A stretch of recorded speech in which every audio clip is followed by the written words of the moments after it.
He's 13. I know. It's 14, amazing. 14. 14. Oh, you're old then. Almost 14. Oh, yeah.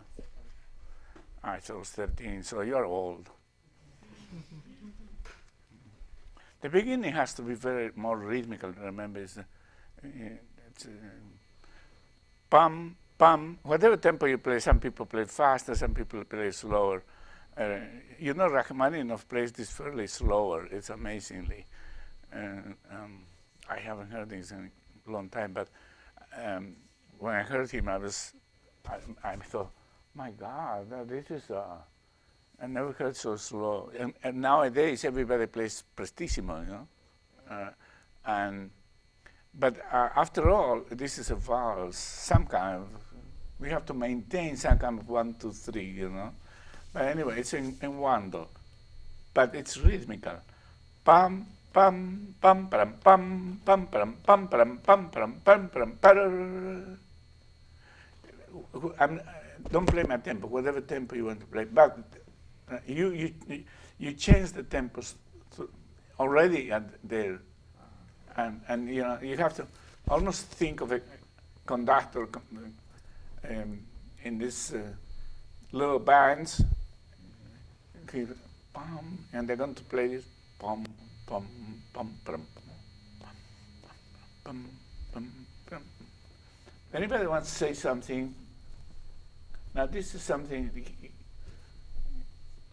Well, I was going to say what basically you said, that the beginning was just a little unclear to me in terms of like the rhythm, like what was going on. But then once he picked up on the main waltz, it was very nice. That's absolutely right. But that tempo has to be from the very beginning. Now, the problem with this waltz, and this is true in a lot of Chopin, is that there's little sections that sometimes two bars that have to be a little bit quiet, a little bit more. But how much less? Some people will play considerably less. Some others will play very close to the tempo, but a little bit calmer. The lot has to do with your own feelings. So it's very difficult for somebody in a master class that you're going to do this slower, because it could be slower, a little bit slower, somehow slower. Like when you come later, when you come with this, see, like that, I cannot play that tempo, so, see, I cannot, it's not going to be the same tempo. For me, right? But now, some people play fairly much at the same tempo. Some other plays slower. Mm-hmm. How you want to play? I want you to play the way you want to play. But I know it has to be a little bit calmer, a little bit less. It just could be. And a lot of people will play this faster. This. You know what it is? It's like, remember in the how do you call those things that people used to clean with plumas, feather, huh? Plumero. But in English, A duster. a duster, but with feathers. Yeah, duster with. And you clean the piano like this, and this is the cleaning the piano.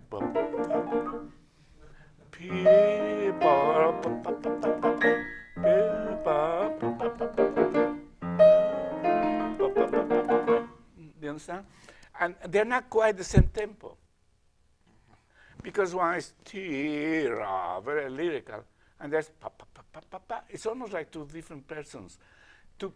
One saying, please come, and the other say, making laugh or making fun, or, Mm-hmm. So two different characters, and so the tempos are going to be different. Mm-hmm. However, that's also a question of taste. How much different? Some people play considerably different, some people a little bit different. And this is true in everything in Chopin. Play these beginnings, not very good, this from here, okay, from here. But then we'll do it back.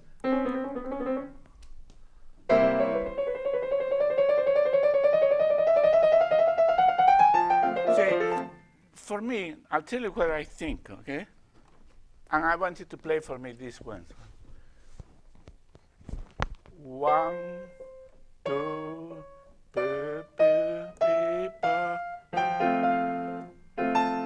and this is a appoggiatura. Well, so.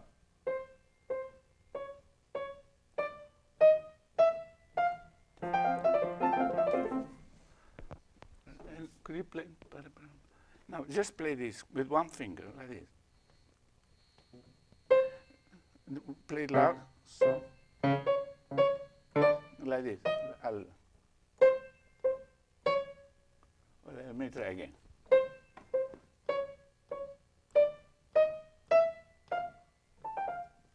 And that's where we go, to the, okay.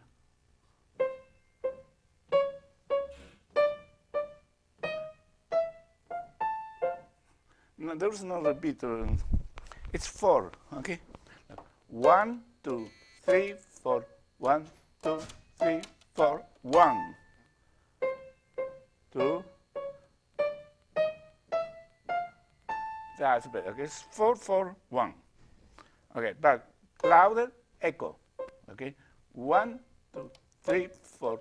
Bum, bum, bum, boom.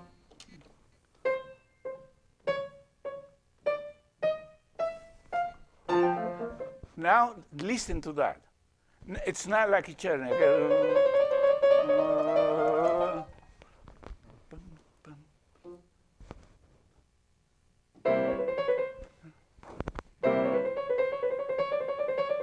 don't accent this. Don't accent the second one. It's that's why I'm saying it's like an echo, like this. 1, tan, tan, tan, tum, tum, tim.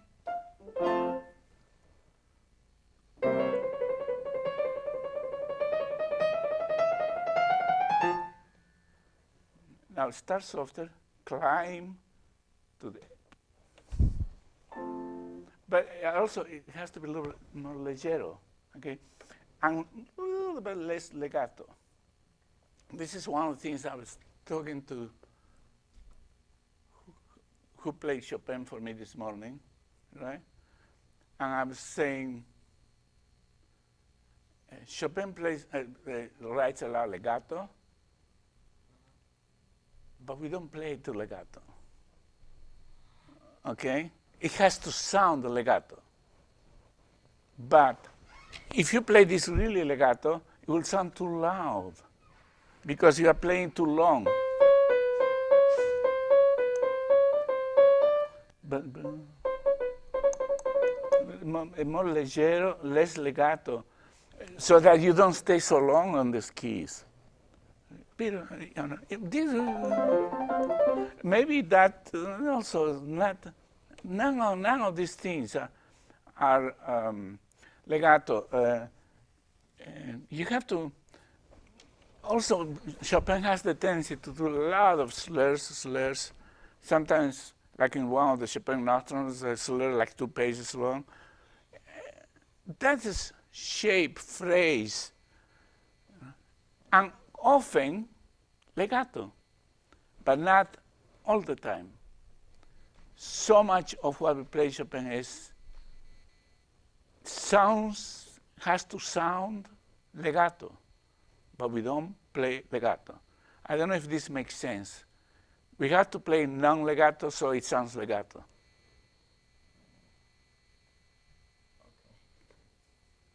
You are so confused now. You see his face like saying, okay. In his mind, he's saying, oh, what is this nonsense? Let me try to say it again. This is not just my opinion, okay? This is fairly universal. That love Chopin, when it's very fast. I'm not talking when you are playing something very slow, like, a beautiful melody, I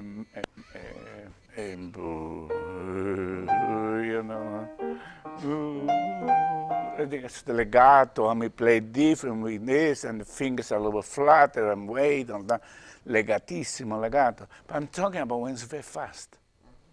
Okay, when you play something, that kind of things, you know.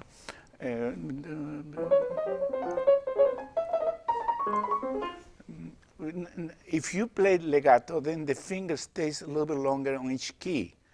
And when that happens, then you play, it sounds louder, and therefore it's technically a little bit more difficult, because it's like when you are trying to run and you stay a little bit longer. You know, when you run, have you ever run at the beach or in snow? You get a little bit tense. Why? Because each step you're staying a little bit longer in the sand on the beach. And that's what they are doing a little bit here. And so you get a little bit tense and it's a little too loud. Now, let's start from the beginning, and you start like this. Yum, pum, pum, pum, pum. This way, don't play. Dun, dum, pum, pum.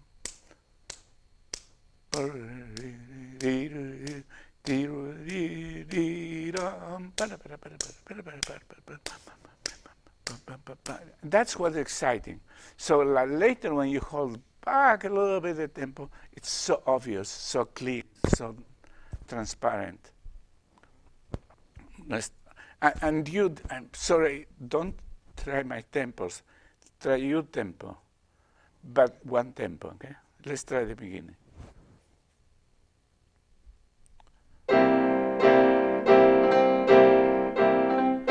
See, that's not exact. You are doing this tan, tan, tan, taran, tan, tan, tan, taran, tan. You take longer the timpani, pam, pam, pam, pam, pam, pam, pam, pam, pam, pam, pam, pam.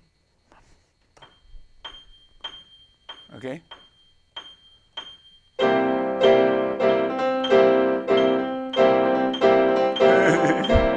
Struggling. See, all that, maybe it will help you to practice with metronome this. Not the whole thing, sections. Metronome is only good for sections. This one section. You understand? It is still not good your rhythm here, okay? Okay, and also when you play this, think of what we talk about.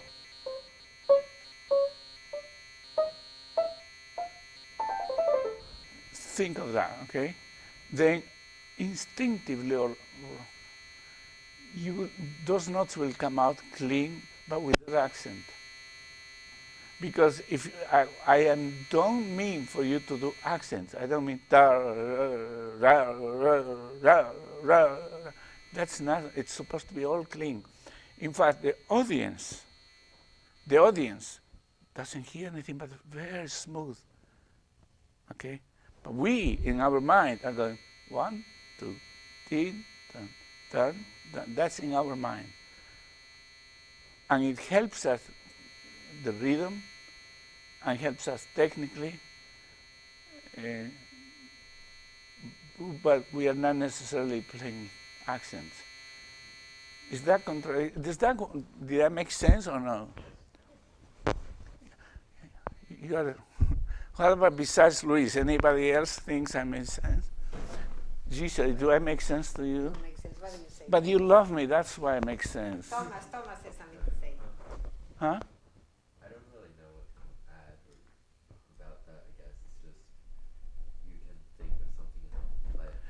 Yeah, because instinctively, and this is what we do a lot in piano, sometimes you think certain ways, and the hand will react to what you're thinking, but in a way that's very subtle.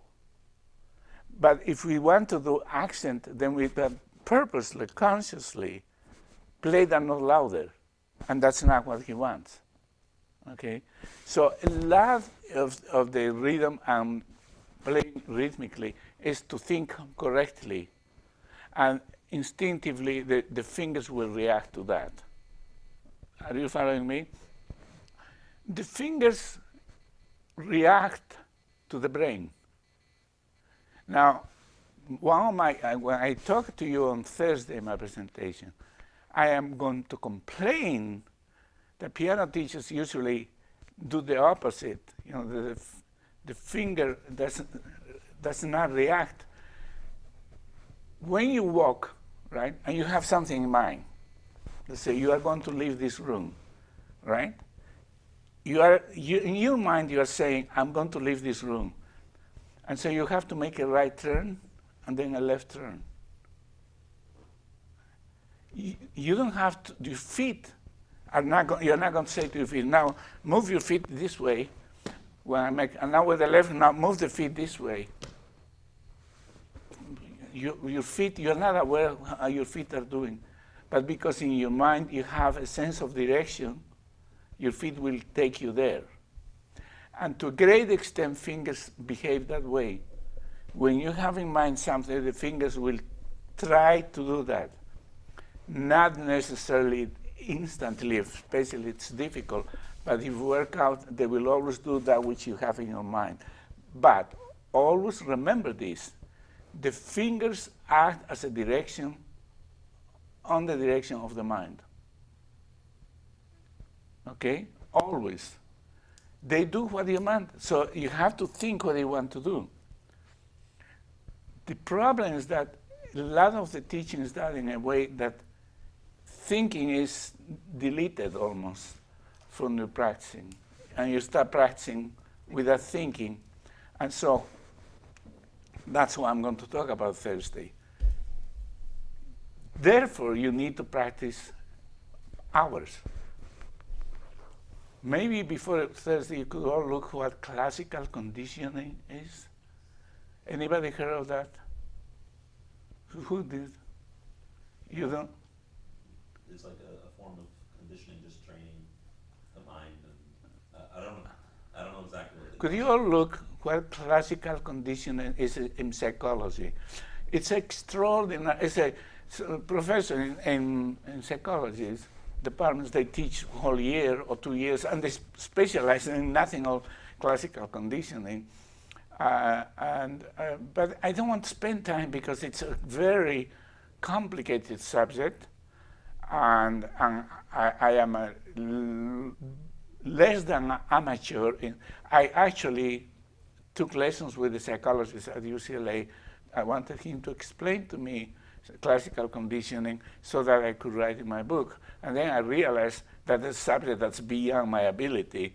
So, yeah, well, I know a little bit about classical conditioning, but I want you to know.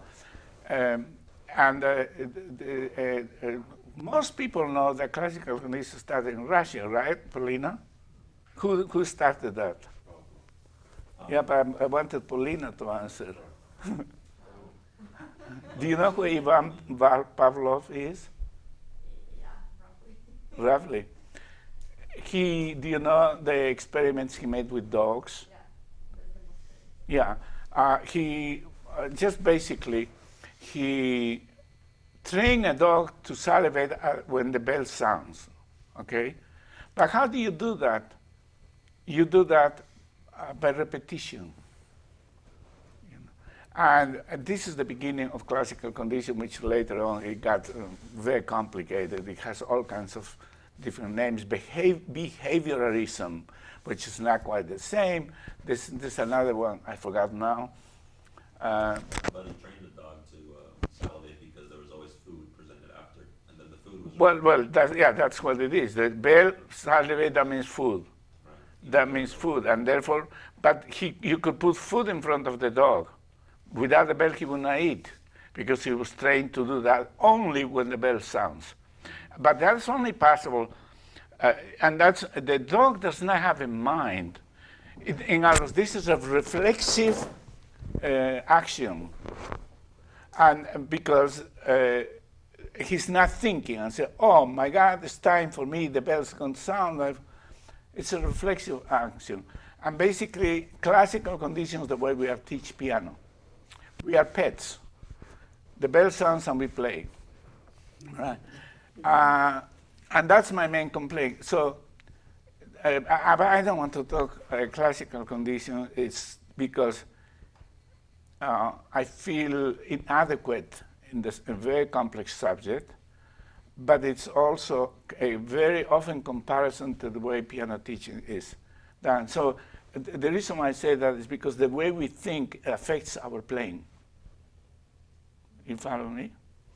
It affects not only in terms of the quality of sound and the music and the expression that we provide, but affects technically. You know, in other words, if you think, quite often, once I was playing Brahms concerto, second, and I always have a problem in this octave, very fast. You know. I was having lunch with Leon Flasher, who we were in a jury in the Maryland competition.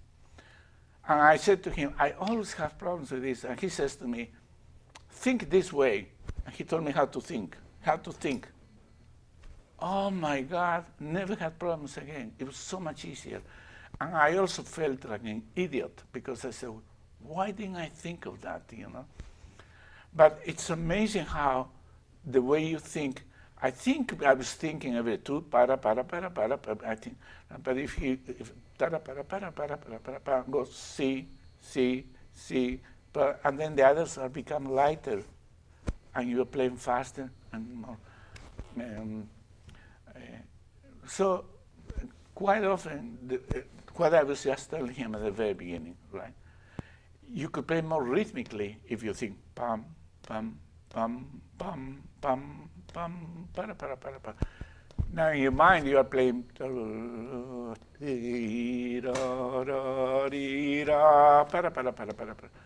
be rhythmical, and you'll be more relaxed, and also memory.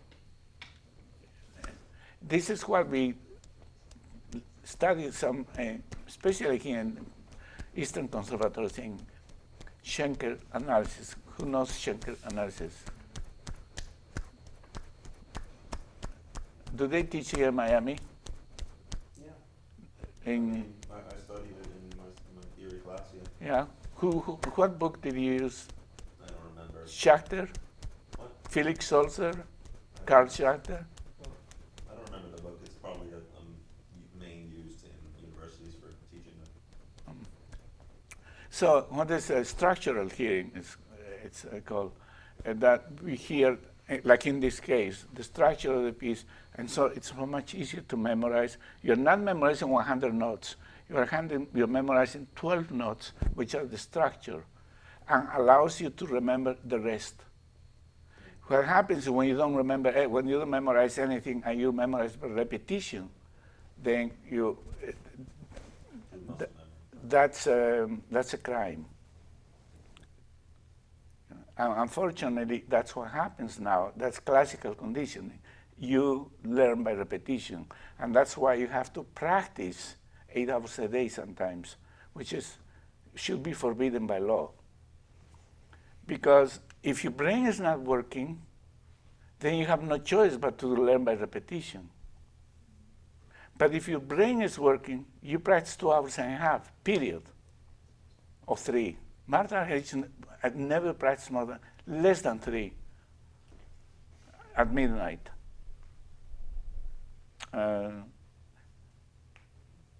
They always say that Richter used to practice like 8 hours, and in his book, your friend Ponce, Zhong. he's so wonderful, that book. He's going to come next year. Richter got really angry when he said, I never do that. 3 hours is, yes, I practiced 7 hours, 8 hours when I was in desperation. I was trying to learn this piece or that piece, but that's very, very rare. You know? And it's because the ability to concentrate in any human being lasts only so much. So if somebody tells you practice 8 hours a day, quit.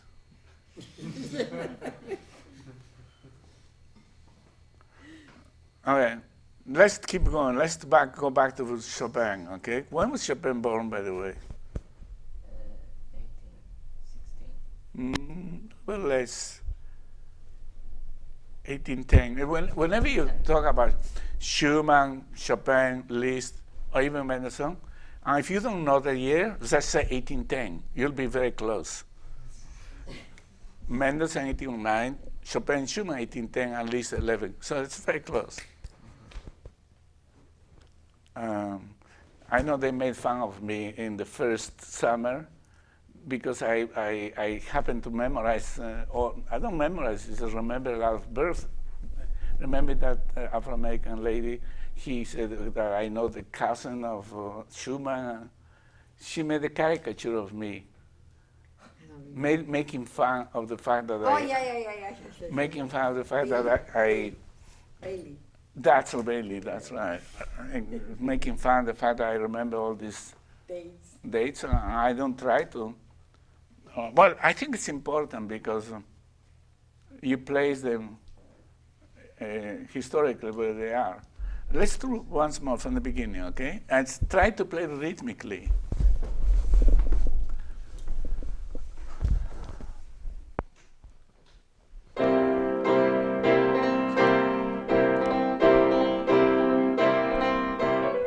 Do that again.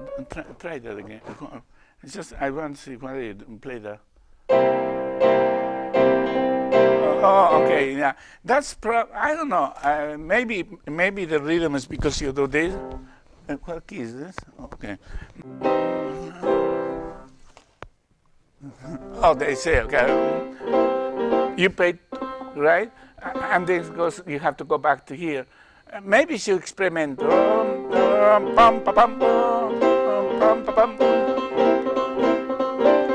Maybe I don't know. Experiment with that. If it's better, you use. If it's not better, you don't.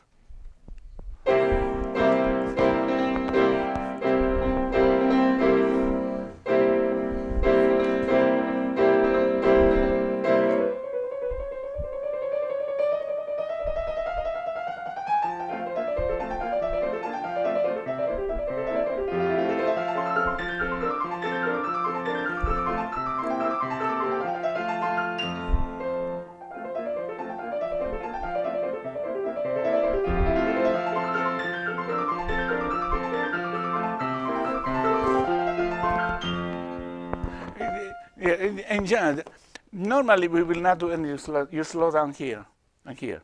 Okay? And now it starts from here. Do you understand? So here the same thing. It's all at the same tempo. Okay?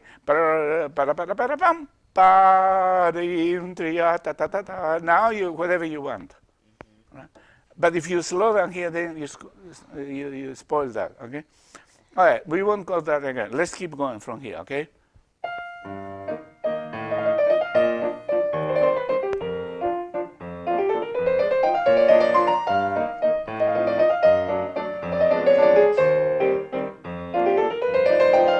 Okay.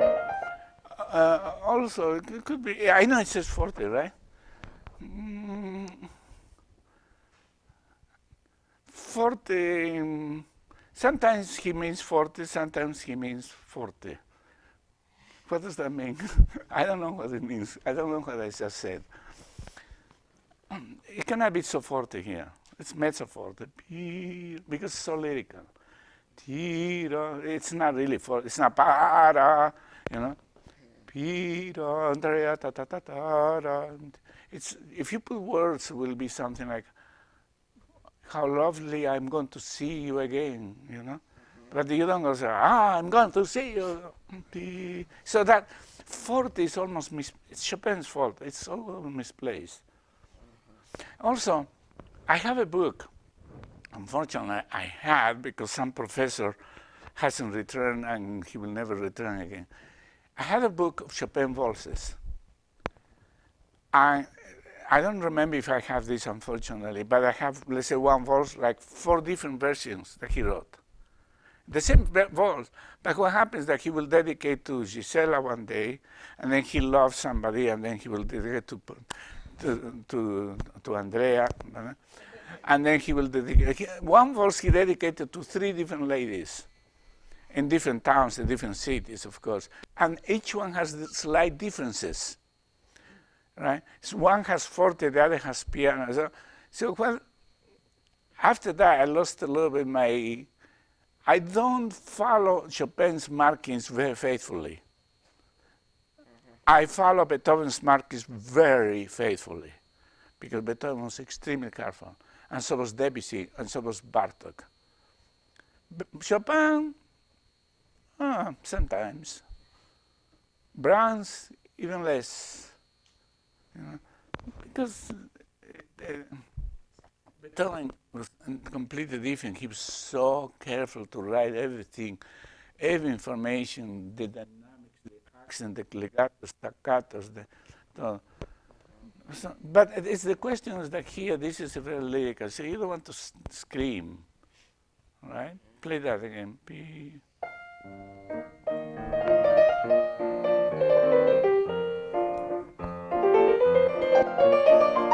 Yeah, in this kind of things, sometimes it's okay. You move a little bit and then back to. It's typical Chopin. That you with more playing Chopin, more. Sometimes the only way for you to play, to understand a composer, is by playing a lot of his music. So when you are 23. You will play so different because you have the experience of having played so many more works. And that's what helps me understanding some of these composers. Sometimes I think I never played this piece that he played by Messiaen, but I understand the composer, right? Because I had experience of many years of playing this and many other works. So, okay. No, so this is a little bit calmer if you want, more lyrical, not too loud. Okay. Now let's play from here. Now this is very severe. Pam, pam, almost authoritative, like saying, "Don't do that." Play that. And almost a tempo. Pam, pam. Pam pam pam pam pam pam pam pam pam pam. I made a mistake. Actually, it's the opposite. It's natural. It's the other one is the tempo. Pa pa pa pa pa pa. Pim pam. Okay. Okay. Could you play? What's that? Play that very short, like this. Pum pum pum pum pum pum. Okay. Always practice together. Play that together. A tempo. Pum pum pum. Okay. Always pum pum pum. Now play almost together, but not quite. But yeah, but you have to. This is another thing. You think together. You don't think taran taran. You think together. But instead of playing quite together, you don't quite together, but you think together. Pum, pum, pum, pum, pum. That's perfect.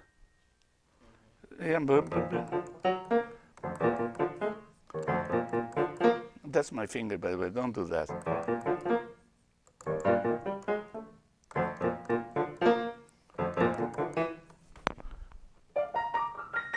That's better. That's good. And if I was practicing, I would play that together for quite a while. Pum, pum, pum.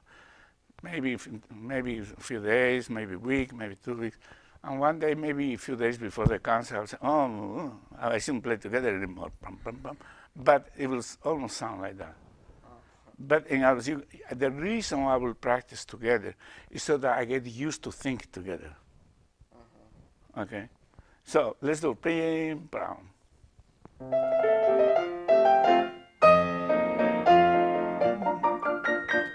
But don't slow down there. Don't do the pam pam pam pam pam pam. It's pam pam pam pam pam pam pam pam, because that's where we change the tempo a little bit. Not before. Yeah, pa pa pa pa pam pam. Yeah, pa pa pa pa pa pam. The same thing that here we don't change the tempo because we are doing that here. Okay, we don't change the tempo here because we are doing that here. Okay. It's shorter. then, yeah, if your hand stays on the keyboard, that's not good. It has to bounce. If you do this, that's bad. Look. That's it, okay? Play together right now until you get used.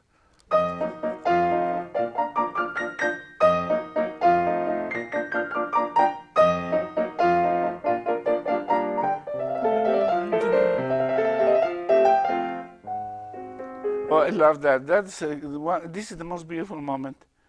That suddenly, we didn't expect that, you know. Play that.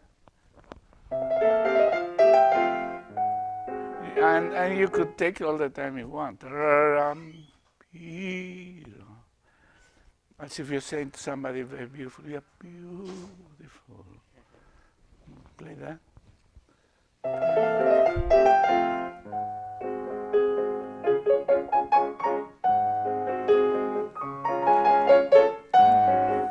Okay.